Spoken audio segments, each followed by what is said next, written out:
this email, rad@radradio.com from Brandon. Hey, Brandon. Hey, Dawn. What's going on, buddy? I'm just running from one studio to the other, trying to get in here in time, and I didn't really do a good job Aw, at that. No, that's worked out great, but shut up! You're Okay, working fine. hard. We're not talking to you, Hey, Brandon. whoa. Why would I read an email Man. from you when you're running around doing stuff? Wait, plus you don't email the show. It's from A. Brandon. Oh, my God. I don't feel safe. Neither I'll do talk I. to you later. TTYL. Ah.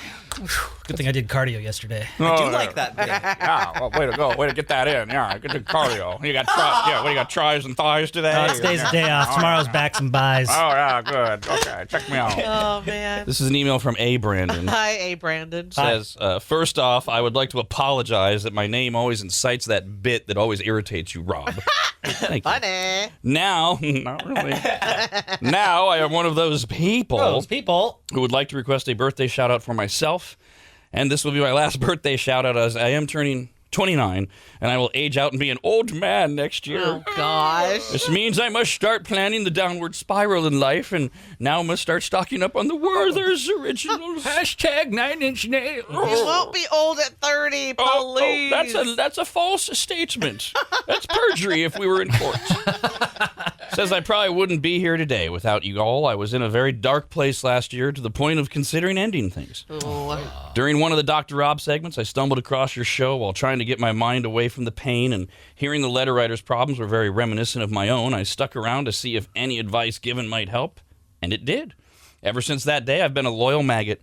It's gotten so much to the point that when I get into a debate with my parents, all they can say is, "You sound like Rob with all your logic." Happy birthday. That can be annoying. Happy birthday. I'll punch you in the face. Logic and facts. Very annoying. Hello, Veronica.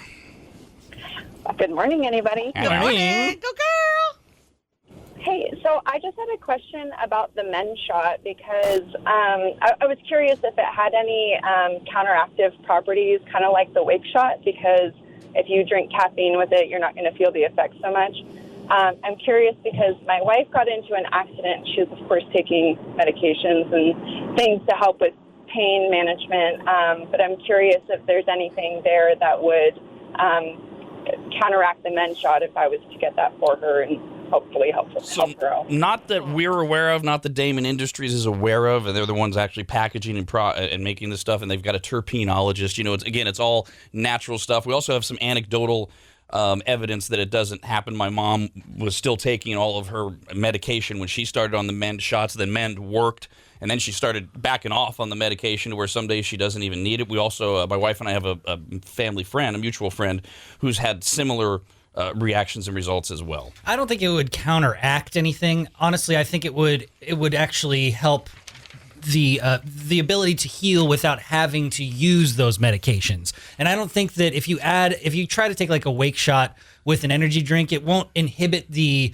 effects of necessarily the terpenes. I just think that it would counteract the purpose of it, whereas you don't necessarily need all of that caffeine to have that clarity with the combination of the terpenes. So I think that the same thing can be said about Mend, where it won't necessarily counteract or have a negative effect if you are taking medications along with it. It will just allow you to not have to take as many medications. What Josh has told me at Damon with the wake shot is the problem with if you have a ton of caffeine is it suppresses the terpene effect because your brain just can't feel it. Your brain has so much caffeine that it doesn't allow the terpene effect to come through, which is the clarity thing. And so all you feel is, oh, great, I got a little bit more caffeine, I'm a little bit more hyper. And then, of course, you're getting the negative effects of the caffeine. None of that should apply, though, with the Mend shot. None of the Mend shots should be suppressed, nor should it do anything to suppress the medication that she's also taking. Those are at radradio.com/thehappiesthour. So we've been quoting and citing for years now on the show that about, give or take, it's not a scientific number, but 80% of people are in miserable relationships. That's 80% of people that are in relationships are in miserable relationships. Oh, and God. That's partly from a lot of polling and surveying and then looking at some stats about people that stay together and then break it, but also just think of couples you know and think of how many of them you can say are truly, genuinely happy. Not you enjoy being around them, but they're a little bit of a problem. I mean, it's almost 4 out of 5 are not so good. And so that's the number that we've been sticking with because it's never been refuted. And when you're in those relationships, and I've had plenty of them, you think it's normal. Mm-hmm.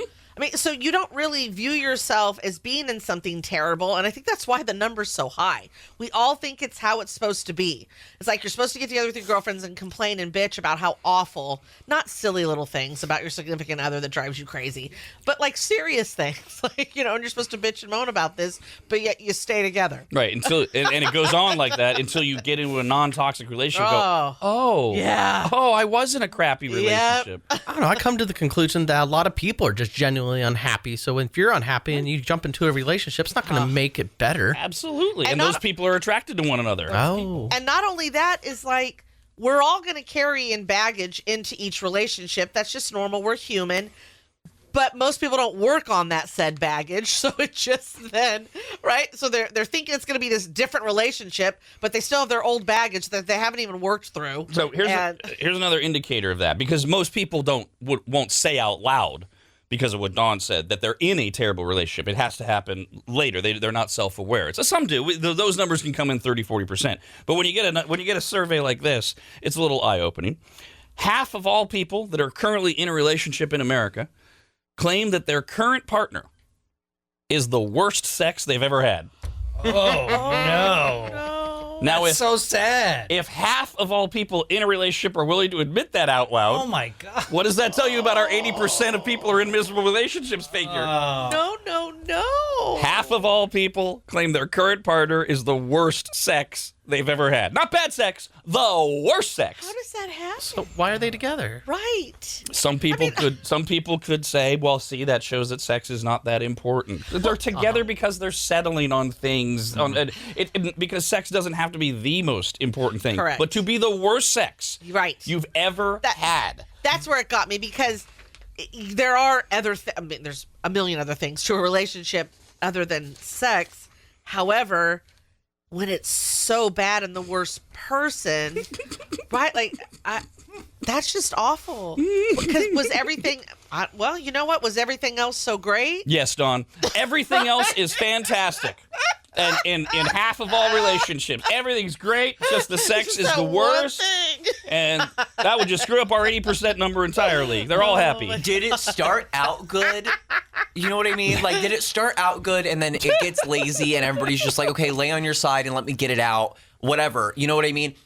But, like, how can it start that bad? Those dates must have been really fun. You know what I mean? Like, how much fun can you have with someone where you completely ignore the feeling of physical intimacy and pleasure? Well, see, this is where you can spin this either way. The result is still the eye opener, but because it could be that actually, yes, everything was great, and the person kept thinking, "Oh, the sex will get better.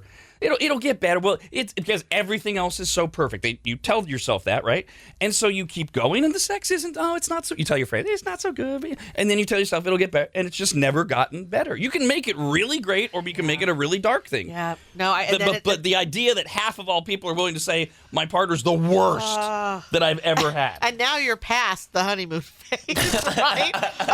of everything being great, Right. And all those things that made you happy no longer do, and you're stuck with terrible sex. I hope so, because they only qualified you as, are you in a relationship? Now, if you're in a 2-month relationship and you answered this question, you're in a really bad spot. Yeah. Other things that came out of the survey: the average person says they've had 7 really bad sexual encounters in their life. So it doesn't have to be a different person, but 7 really bad sexual encounters in their life. And the poll also looked at sex injuries, something my wife and I talked about on the brand new Probcast, which is at radradio.com. The number one place that people get hurt when they have sex is in the shower. That's the most dangerous place. Shower sex sucks anyway. Yeah, shouldn't be doing it. That's what you get. You deserve that. Exactly. 44% of us have stopped in the middle of a sexual encounter because it was so bad. Oh, yeah. Sure. Yeah, I've at some done that. point. Yeah. I have absolutely done that, and it was bad, and it was with the boyfriend because I didn't do one night stands. Mm-hmm. It was just. God, let that go. Yeah, and I was just like, it was like, oh, I'm too drunk. I'm going to be sick. Right, that's the One of excuse those. you make, but it's really because it's so It was awful. so Yeah. awful. Oh yeah, I think, God, haven't we all done it if you've been with more than a few people? Gosh, when I first moved here, I had been sober, and it was like a new life, and I was trying to figure myself out, and I used to be a little bit more free with myself and my body than I became. Faux show. So The first couple months I was living here, I kept going out on dates, and like it would start to get there, and I would just be like, not feeling it, and I'd leave, and I can't tell you how many times like. If you think a guy's gonna like you if you sleep with him, don't sleep with him and see how much he blows up your phone. It's insane. A third of us have stopped midway through having sex because we had to tinkle. Oh, That's happened once or twice. Yeah. I mean, either game through it and then run to the bathroom. Right. It's like, or, there's those natural lulls where you just kind of like, I've spent for a second. Just let me gather myself. It's like, I'll be right back. if you don't have to go that bad, and you can like hold it, it's kind of I don't know. It feels kind of good. It does. I mean, not that you're not going, but it's that you're holding it and you only have to go, but not that bad. There's a market for that. No, but I'm telling you. don't end up going. Also, a third of us have fallen asleep during sex at some point. Once. Oh, I think I have once. Yeah. If falling asleep is the same as passing out, you know. Passing out for sure. Passing out. Yeah, not asleep. No one's ever cramped up in the middle. Like I've had doing some weird positions. All of a sudden you can't move. no. Those are the worst. Okay. Oh yeah, yes. I've had to rush to the refrigerator to get some pickle juice on more than one occasion. Yes. Yeah, the cramping has started as I've gotten older and out of shape. Are we talking about muscles? Yeah, I don't think that's what Kyle was alluding to. Oh man.